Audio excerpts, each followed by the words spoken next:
Hello everyone, my name is Siddhesh Pawar and welcome to our YouTube channel Dnyaneshwari academy. तो बात करते हैं अबाउट बोर्ड पेपर प्रेजेंटेशन। तुम्हारा paper कैसा दिखना चाहिए, कितना नीट, कितना क्लीन एंड कितना सुंदर, तुम्हारी हैंड राइटिंग कैसी होनी चाहिए and many other things. If you are new to the channel, subscribe करना, शेयर करना, लाइक भी करना। तो शुरू करते हैं। तो हमारा पॉइंट नंबर वन है हम लोग का मार्जिन। तो बेसिकली सब स्टूडेंट का सबसे पहले यही सवाल रहता है कि सर मार्जिन कैसे बनाएं। हर बच्चे का यही सवाल रहता है। इनफैक्ट मैं भी जब स्टूडेंट था तो मेरा भी यही सवाल था, मार्जिन कैसे बनाएं, लेफ़्ट, राइट, ऊपर, नीचे, कहाँ बनाए ये मार्जिन्स। तो ध्यान से सुनो बच्चों, अगर तुम्हारा आंसर पेपर ऐसा दिखता है, थोड़ा ध्यान से देखो, लेफ़्ट हैंड साइड में आपको 2 लाइन्स दिख रही है, वो 2 लाइन्स का हम लोग यूज़ करेंगे। तो उसके लिए अलग से मार्जिन बनाने की ज़रूरत नहीं है। बहुत सारे लोग बनाते हैं, दैट इज़ ऑल्सो ओके, कोई मार्क्स कट नहीं होने वाला है मार्जिन बनाने से। लेकिन प्रेफरेबली मेरी मानो तो लेफ़्ट हैंड साइड में मार्जिन बनाने की ज़रूरत नहीं है, इससे आपका टाइम भी बच जाएगा। देन राइट हैंड साइड में हम एक मार्जिन बनाएंगे कुछ इस तरीके से। बहुत सारे बच्चे जोश में आकर लिखते हैं, एंड तक लिखते हैं और वो बहुत गंदा दिखता है। तो ये तुम्हारी लक्ष्मण रेखा है, इसके बाहर हमें जाना नहीं है। लेफ़्ट में अगर तुम मार्जिन बनाना है तो बाहर वाली साइड बनाना। ये जो एरिया है जो मैंने ब्लू लाइन से मार्क किया है, इस एरिया को हम लोग टीचर एरिया बोलते हैं। वहाँ पे टीचर आपके हर एक क्वेश्चन के आंसर को मार्क्स देते हैं। Is this very clear? तो बढ़ते आगे। Point 2, do we have to write the question paper for objective. क्या हर एक ऑब्जेक्टिव का क्वेश्चन लिखना ज़रूरी है? The answer is yes and no. देखो, ऑब्जेक्टिव का क्वेश्चन लिखना कंपलसरी नहीं है। अगर आप नहीं लिखोगे तो भी मार्क्स कट होने वाली नहीं है। लेकिन जितने भी board paper characters and teachers से मैंने बात किया, हर टीचर ने मुझे बोला कि इट इज़ प्रेफरेबल कि स्टूडेंट हर एक ऑब्जेक्टिव का क्वेश्चन पेपर या फिर क्वेश्चन पेपर में क्वेश्चन लिखें। एंड मैं भी तुम्हें सजेशन दूंगा कि एटलीस्ट ऑब्जेक्टिव के लिए क्वेश्चन लिख दो, ज़्यादा टाइम नहीं लगेगा यार। 10 मार्क्स का ऑब्जेक्टिव है, 10 छोटे क्वेश्चन से लिख दो, 10 मिनट लगेगा।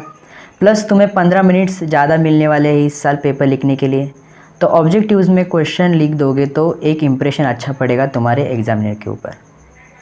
ठीक है, चलो। तो फॉर एग्ज़ाम्पल हम लोग ने पेपर लिखना शुरू किया। क्वेश्चन नंबर 1A चल रहा है। तो यहाँ ऊपर कोने में क्वेश्चन नंबर के बाजू में जो खाली डब्बा है उसके अंदर I will write a question number A, कुछ इस तरह से।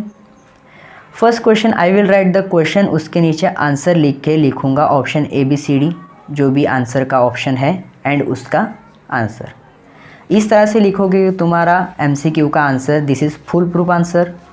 यहाँ पर तुम्हें मार्क्स कट होने का कोई चांस नहीं है। Is this clear to you?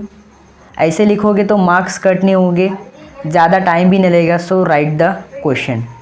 Second thing, very important thing, अगर आपके आंसर को लेके आप श्योर नहीं हो तो उसे पेंसिल से लिखो या फिर मत लिखो, बाद में लिखना, ठीक है। क्वेश्चन लिख के छोड़ दो। लेकिन अगर तुमने पेन से लिखा हुआ आंसर एक बार कट करके उसको वापस लिख दिया then you will get a 0 mark, because objective में कैंसिलेशन अलाउड नहीं है, ठीक है। And make sure your spelling is also correct. Spelling mistakes होगा तभी मार्क्स कटेगा।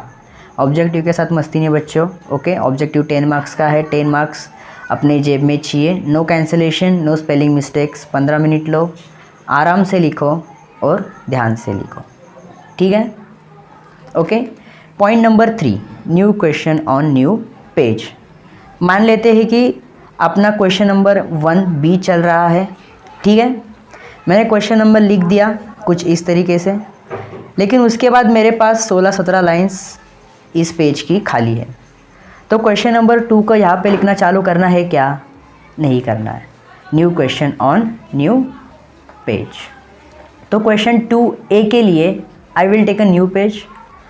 तो देखो यहाँ पे पेज बचा के क्या फ़ायदा, वैसे तो तुम्हारा पूरा सप्लीमेंट यूज़ होने वाला नहीं है और आगे इवेंचुअली पेपर आपका जो है रद्दी में ही जाएगा। तो यहाँ पे पेपर बचाने की कोई ज़रूरत नहीं है। मेक श्योर कि आपका पेपर नीट क्लियर दिख रहा है। So write a new question on new page. ठीक है, तो बहुत सारे लोग ऐसे भी करते हैं, क्वेश्चन A एक पेज पे लिख दिया एंड 1B दूसरे पेज पे लिखते हैं। ऐसा मत करो, क्वेश्चन A मेन क्वेश्चन है तो सेम है ना, तो क्वेश्चन A उसी के नीचे क्वेश्चन 1B, फिर उसके बाद क्वेश्चन 2 नए पेज पे आएगा, और उसके बाद क्वेश्चन 2A, क्वेश्चन 2B, एक के नीचे एक और क्वेश्चन 3 नए पेज पे आएगा। So that's like main question नए पेज पे आएगा और सब क्वेश्चन नए पेज पे नहीं आता है, ये बात ध्यान में रखना। Okay, point number 4, where to write a extra question. तो बहुत बार क्या होता है कि हमें 5 क्वेश्चन दिए जाते हैं और उसमें से 4 क्वेश्चन के आंसर लिखने होते हैं। तो कई बार हम 4 क्वेश्चन के आंसर लिखते हैं पर कोई भी एक क्वेश्चन के आंसर से हम श्योर नहीं होते। तो ऐसे वक्त में क्या करें, पेपर के एंड में लिख दें एक्स्ट्रा क्वेश्चन या फिर कुछ और करें। तो ऐसे वक्त पर बच्चों क्या करना है, 4th क्वेश्चन के नीचे 10-12 लाइंस छोड़ देनी है और पेपर ख़त्म होने के बाद वापस आकर एक्स्ट्रा क्वेश्चन जो है वो 10-12 लाइंस में लिख देना है। पेपर के एंड में मत लिखना, बिकॉज क्या होता है, तुम्हारा जो एग्जामिनर होता है ना वो मार्क्स को एंटर करते जाता है।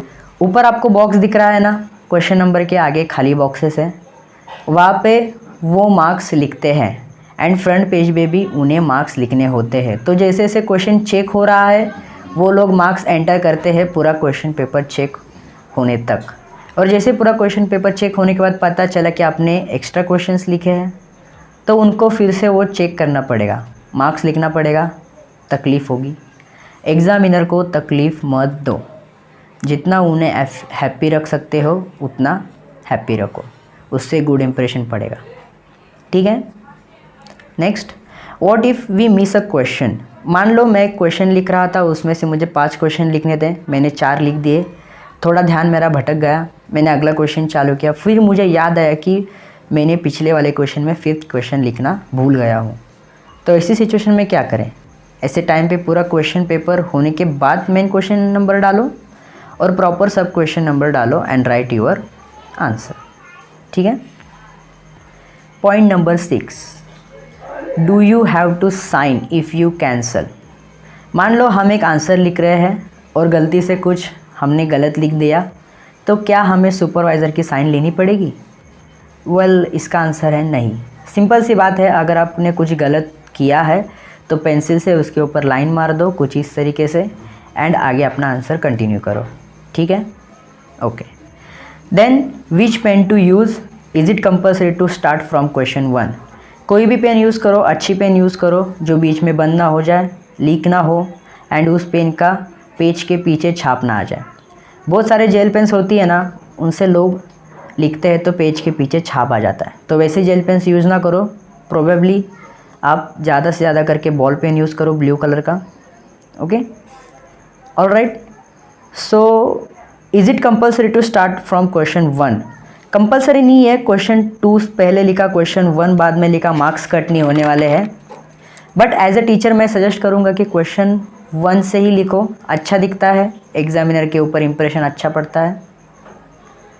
तो this is everything about paper presentation. क्या क्या छोटी छोटी बातों का ध्यान रखना है पेपर लिखते वक्त, एंड जितना मुझे ज्ञान था मैंने उतना आप लोगों को दिया।